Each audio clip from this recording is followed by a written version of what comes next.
Allah, turun pula, batal tu imam. Jadi kalau diri betul dah, nampak tak boleh turun semula, melainkan makmum yang tersalah bangun diri, orang lain semua tayat awal, wajib turun semula walau berdiri betul.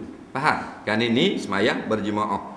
Adapun semayang seorang berdiri betul dah, turun balik baca tayat, batal. Tu imam turun balik baca tayat betul dah belakang, batal.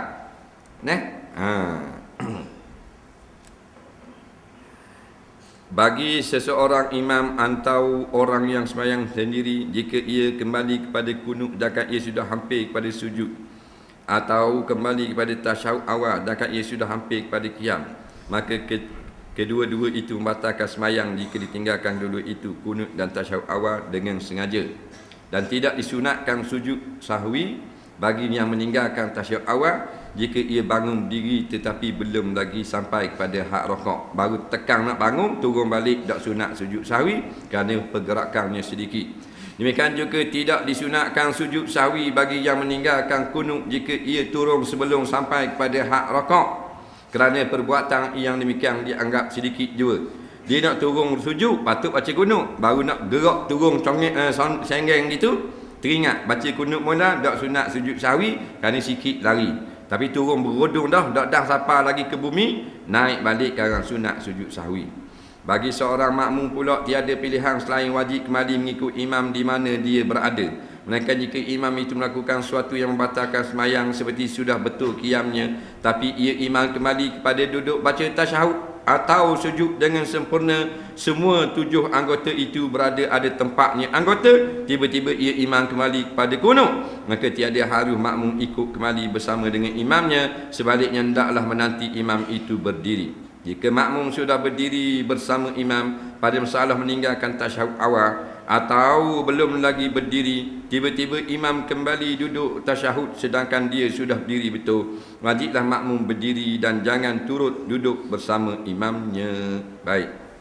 Kalau imam telah berdiri betul, makmum telah berdiri betul, imam turun balik baca tasyahud awal, jangan turun baca bersama imam. Begitu jugalah kalau imam telah turun sujud, tiba-tiba naik balik membaca kunut, maka tak payah naik balik. Kerana imam telah tersalah. Demikian juga imam sujud sedangkan makmum belum tunduk untuk sujud, tiba-tiba imam kembali kepada kunut, maka tidak harus makmum turut kunut bersamanya imam, sebaliknya wajib turun sujud menyalahi imam kerana imam telah salah. Dan mu turun sujud dah naik balik baca kunut, siapa suruh? Maka makmum menunjukkan dia tak bersama dan tak muafakat dengan imam, turun belaka sujud, jangan kunut bersama imam kerana imam telah salah. Kedua masalah ini tidak harus bagi makmum mengikutnya, kerana jika imam itu kembali kerana terlupa tidak batal semayang, sedangkan orang yang lupa tidak harus kita turutinya walaupun semayang tidak batal, tetapi kalau sengaja maka batal semayang imam dan tidak harus kita mengikutnya imam juga. Baik, kadang-kadang imam ni dia lupa dan kadang-kadang dia tahu dah. Kalau dia lupa tak batal, kalau dia tahu dah batal. Contoh, patutnya baca kunut, maka tu imam turun sujud, makmum pun turun sujud bila imam tak baca kunut. Tiba-tiba lepas sujud imam naik balik baca kunut, tak lari pada dua keadaan. Mungkin imam ni tersalah, dia naik semula, maka kita jangan naik pada orang salah tidak disuruh ikut. Ju'ilal imam yu'tamma bih, dijadikan imam supaya kita ikut. Hak mana? Hak dak salah. Hak salah kau dak suruh ikut. Dan mungkin juga imam ini tahu dah, dia sengaja gak naik. Nampak? Dia berasa tekan, dia pun naik semula. Batal tu imam. Orang batal lebih-lebih lagi tidak disuruh ikut. Sujud sahwi itu adalah 2 kali sujud jua, walaupun banyak kelupaannya.